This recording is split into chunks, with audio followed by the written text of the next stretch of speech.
जय संविधान, जय संविधान, जय भीम, महात्मा गांधी की जय, गोडसे मुर्दाबाद। देखिए, जीवन का एक सिद्धांत है जिसका हम लोग सब पालन करते हैं या करना चाहिए, और यही प्रबंधन शास्त्र का भी सिद्धांत है, मैनेजमेंट साइंस का। आदमी को अपनी गलतियों को समझना चाहिए, उसका मूल्यांकन करना चाहिए, और जो आपके प्रतिद्वंदी हों उसकी खूबियों की और उसकी विशेषताओं की अध्ययन करके अपनी रणनीति को तैयार करना चाहिए। इसीलिए कहते हैं मैनेजमेंट साइंस की लैंग्वेज में कि आपको अपनी भी स्वॉट एनालिसिस करनी चाहिए और प्रतिद्वंदी की भी स्वॉट एनालिसिस करनी चाहिए। स्वॉट एनालिसिस का मतलब SWOT। एस का मतलब स्ट्रेंथ, W का मतलब वीकनेस, O का मतलब अपॉर्चुनिटी और T का मतलब थ्रेट्स। देखिए, जो स्ट्रेंथ और वीकनेस है वो हमारी हैं और हर आदमी की हैं, हर व्यक्ति की हैं। जो भी आदमी इस पृथ्वी में है उसकी कुछ विशेषताएं हैं, कुछ स्ट्रेंथ हैं और कुछ वीकनेस है, और हर आदमी की स्ट्रेंथ और वीकनेस अलग है। और जो अपॉर्चुनिटी और थ्रेट है ये एक्सटर्नल एनवायरनमेंट में है, ये बाहरी परिवेश में है। वह अपॉर्चुनिटीज हैं और थ्रेट्स हैं, और जब तक अपॉर्चुनिटीज होंगी तब तक थ्रेट्स होंगे।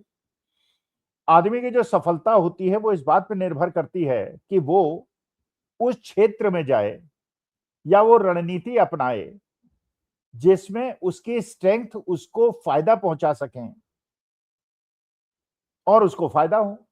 जैसे मान लीजिए, जब कोई इंटरव्यू लेता है किसी बाउंसर का, तो जब वो बाउंसर का इंटरव्यू लेता है तो वो पहले ये बता लेता है, पता चला लेता है, लिख लेता है कि मुझे क्या क्या चीजें देखनी है। भाई मानी बात है, किसी को अगर बाउंसर रखना है, पहली बात तो हृष्ट पुष्ट होना चाहिए, मजबूत होना चाहिए, शारीरिक रूप से मजबूत होना चाहिए, मानसिक रूप से मजबूत होना चाहिए। अगर कोई प्रतिकूल परिस्थिति आए तो ठंडे दिमाग से उसको हैंडल करने की क्षमता होनी चाहिए। वहां तो उसके एजुकेशन क्वालिफिकेशन वो नहीं देखी जाएगी, कितने परसेंट मार्क्स आए थे। वहां तो देखा जाएगा कि स्ट्रेंथ क्या है इसकी, फिजिकल और मेंटल स्ट्रेंथ क्या है, क्या ये परिस्थितियों का मुकाबला कर पाएगा। लेकिन अगर किसी मैथमेटिक्स के प्रोफेसर का इंटरव्यू आप ले रहे हैं तो आपको उस समय फिजिकल स्ट्रेंथ देखने की आवश्यकता नहीं है। फिर आपको यह देखने की आवश्यकता है कि ये आदमी जब क्लास में टीचर की तरह खड़ा होगा, प्रोफेसर की तरह खड़ा होगा, तो क्या ये बच्चों से संवाद कर पाएगा, कम्युनिकेट कर पाएगा, उन्हें मैथ्स पढ़ा पाएगा, इसके मैथ्स के बारे में कितनी नॉलेज है, कितनी डेप्थ नॉलेज है, क्या इसकी क्वालिफिकेशन है, क्या इसके परसेंटेज और मार्क्स थे। और जो भी इंटरव्यू बोर्ड में बैठेंगे वो लोग होंगे जो मैथमेटिक्स के जानकार होंगे, और जो इंटरव्यू देने आया है उसकी वो परीक्षा लेकर मौखिक साक्षात्कार में ये पता चलाने का प्रयास करेंगे कि वास्तविकता में इसने केवल एग्जामिनेशन पास किया है या इसको मैथमेटिक्स के बारे में, गणित के बारे में ज्ञान है। और ऐसा ज्ञान है कि जब क्लास में बैठेगा, ये बोलेगा, तो बच्चों के कठिन प्रश्नों का ये जवाब दे पाएगा। तो इसका मतलब ये है कि जब आप किसी को अपने घर में रखते हैं तो जो उसकी विशिष्टताओं की आपको आवश्यकता होती है वो विशेषता उसके अंदर है या नहीं है, और उसके आधार पर आप निर्णय लेते हैं। अब आते हैं राजनीति में। देखिए, राहुल गांधी ने जब राजनीति में कदम रखा तो शायद उन्होंने सोचा होगा ये वही जमाना है, आज से 25-30 साल पहले का, इंदिरा जी के जमाने का, और काफी हद तक राजीव गांधी के जमाने का भी, कि लॉयल्टी नाम की कोई चीज होती थी। इंदिरा जी को खैर बहुत लोगों ने धोखा दिया। लॉयल्टी तो खैर उस समय भी ऐसे ही थी कि जब राजनीतिक किसी के स्थिति बदलती है तो लोग पाला पलट लेते हैं। आपको पता ही है, जब इंदिरा जी ने बनाई थी तो निजलिंगप्पा थे, एस के पाटिल थे, बड़े बड़े कांग्रेस के नेता जो दिग्गज थे, जो हर स्टेट के मठाधीश थे, उन्होंने इंदिरा जी को छोड़ दिया था, लेकिन इंदिरा कांग्रेस ने जीत हासिल की। अब इसका भी अध्ययन करना आवश्यकता था कि जब कांग्रेस के बड़े बड़े नेताओं ने इंदिरा जी को छोड़ दिया था तो इंदिरा जी जीती कैसे थी। उससे भी शायद राहुल गांधी ने सीखा। राहुल गांधी ने यह भी सीखा कि जब प्रतिकूल परिस्थिति होती है, जब अच्छा समय नहीं होता है, तो लोग आपका साथ छोड़ देते हैं। और उन्होंने देखा कि 2014 तक जो लोग कांग्रेस से चिपके हुए थे, कांग्रेस से जुड़े हुए थे, और ऐसे ऐसे लोग जो 40-50 साल से ही नहीं, उनके खानदानी कांग्रेस में बड़े बड़े पदों पे लोग रहे थे, मुख्यमंत्री रहे थे, होम मिनिस्टर रहे थे, पता नहीं क्या क्या रहे थे, उनके खानदान के लोग कांग्रेस छोड़ के भारतीय जनता पार्टी में चले गए। बहुत सारे एग्जाम्पल्स हैं। अब बताइए, सरदार बैंस सिंह जो चीफ मिनिस्टर रहे और बड़े कद्दावर नेता पंजाब के कांग्रेस के थे, उनके पौत्र रवनीत सिंह बिट्टू आज भारतीय जनता पार्टी में है। पहले मंत्री बन गए थे, राज्यसभा में चले गए थे। चलिए, इस बार राज्यसभा का उनको टिकट नहीं मिला तो मंत्री नहीं बने, लेकिन हो सकता है भारतीय जनता पार्टी उनको पंजाब के इलेक्शन के लिए तैयार कर रही हो। अमरिंदर सिंह कांग्रेस में चीफ मिनिस्टर थे, बीजेपी में चले गए। अशोक चौहान, गुलाम नबी आजाद, कोई सोच सकता था गुलाम नबी आजाद जो यूथ कांग्रेस में रहे, हमेशा उच्च पदों में आसीन रहे, वो कांग्रेस को छोड़ देंगे। सिंधिया जी, मतलब ये था कि राहुल गांधी ने समझ लिया कि नेताओं पे भरोसा करके आप पार्टी को नहीं चला सकते, क्योंकि नेता जो हैं ये कुछ ना कुछ तो खुराफात करेंगे, और खुराफात करेंगे तो ईडी सीबीआई में इनकी फाइल बन जाएगी। और जैसी सरकार आज की तारीख में है देश के अंदर भारतीय जनता पार्टी की, वो हर नेता का अपने यहाँ का भी डॉजियर बना के रखती है और कांग्रेस के नेताओं का भी डॉजियर बना के रखती है। फिर ईडी सीबीआई का डर लगाएगी, उन्हें फाइल दिखाएगी, डॉजियर दिखाएगी, और उसके बाद बार्गेन करेगी, या तो जेल चले जाओ या भारतीय जनता पार्टी में चले जाओ। और ज्यादातर लोग अपने भविष्य को बचाने के लिए जेल न जाकर भारतीय जनता पार्टी में चले जाएंगे। दूसरा, राहुल गांधी ने अरविंद केजरीवाल से भी सीखा और मोदी जी से भी सीखा।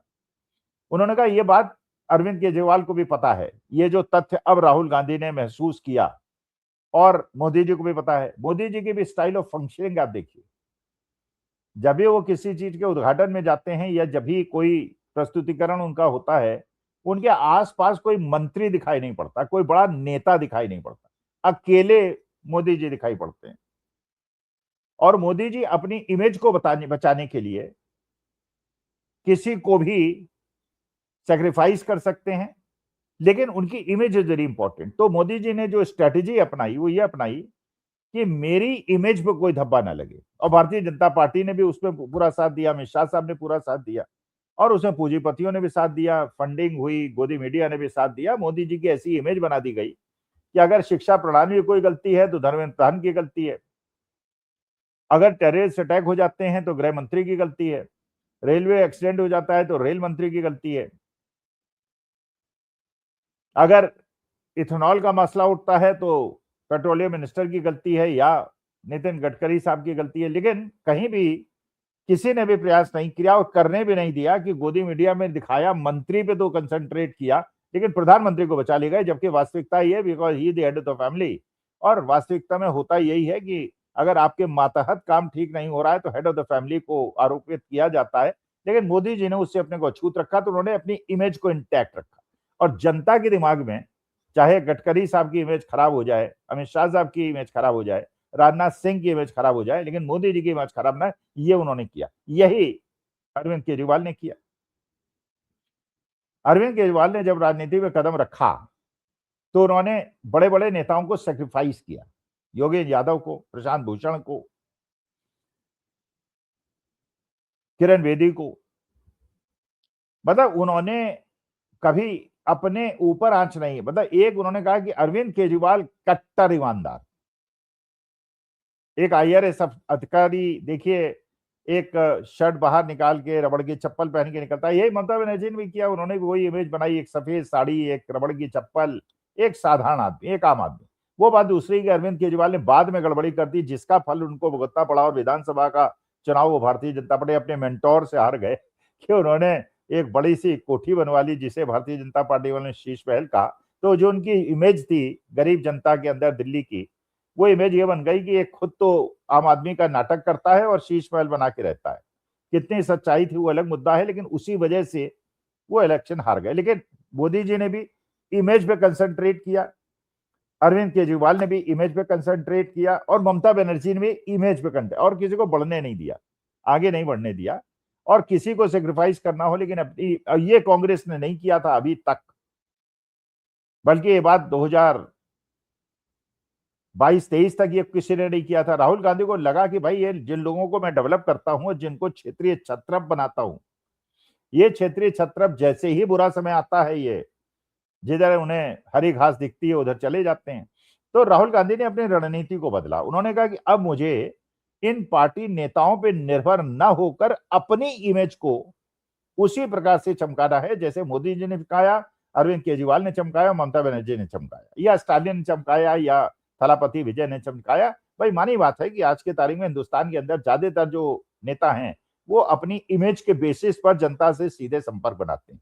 वही राहुल गांधी ने किया, भारत जोड़ो यात्रा की, भारत जोड़ो न्याय यात्रा की, जनता से मिले, तो अपनी इमेज वहां और कोई नेता कांग्रेस का बहुत ज्यादा उनको कंसंट्रेट नहीं किया गया, उनको हाईलाइट नहीं किया गया। राहुल गांधी की इमेज बढ़ी और उससे कांग्रेस को फायदा भी हुआ। 2024 में अगर 100 सीटें उन्हें मिली, उसमें बहुत बड़ा योगदान उसका था। फिर उन्होंने इसी चीज को आगे बढ़ाते हुए नेताओं को आगे ना बढ़ा के अकेले कभी किसानों के यहाँ चले गए, कहीं धान की रुपाई में चले गए, कभी रिक्शे वालों के साथ बैठ गए, कभी थ्री व्हीलर के साथ बैठ गए, कभी कुली के साथ बैठ गए, कभी मोची के साथ बैठ गए। तो हर समाज को उन्होंने डायरेक्ट अपनी इमेज, जिसको भारतीय जनता पार्टी ने 2012-13 के बाद बहुत ज्यादा धराशायी कर दिया था, उस इमेज पे कंसंट्रेट किया। और आज के तारीख में यह परिस्थिति हो गई पंजाब के अंदर, चरणजीत सिंह चन्नी, अब हमारी बात है, वो नेता जिनको चीफ मिनिस्टर बनाया था कांग्रेस ने अमरिंदर सिंह के बाद, और मानी बात है बहुत बड़े कद के या मास स्केल के नेता चरणजीत सिंह चन्नी नहीं है। और उन्होंने खुद बताया था उनके पिताजी बल्ली लगाने का काम करते थे, एक मजदूर थे, और वो भी अपने बचपन में वो काम करते थे। खैर बाद वो पढ़े लिखे, एमबीए उन्होंने किया और उसके बाद उन्हें चीफ मिनिस्टर बनाया। लेकिन अब जैसे पंजाब के अंदर स्थिति बन रही है कि रंधावा साहब और चरणजीत सिंह चन्नी ये लोग अपना अलग गुट बना के एक दवा बनाने का प्रयास, लेकिन पंजाब के अंदर क्योंकि राहुल गांधी ने वही मोदी जी, अरविंद केजरीवाल और ममता बनर्जी वाली रणनीति अपना ली थी, आज के तारीख में पंजाब के अंदर अगर सबसे ज्यादा प्रभावशाली नेता कोई है, भारतीय जनता पार्टी को भी मिला लिया जाए, तो राहुल गांधी, मतलब पंजाब के अंदर जो अट्रैक्शन है वो राहुल गांधी, चरणजीत सिंह चन्नी नहीं है, प्रताप सिंह बाजवा नहीं है, और अमरिंदर वडिंग नहीं है, राजा वडिंग नहीं है, वो राहुल गांधी है। तो राहुल गांधी के पीछे एक वोट बैंक है, और वो वोट बैंक और देखिए कैसे परिवर्तित हुआ।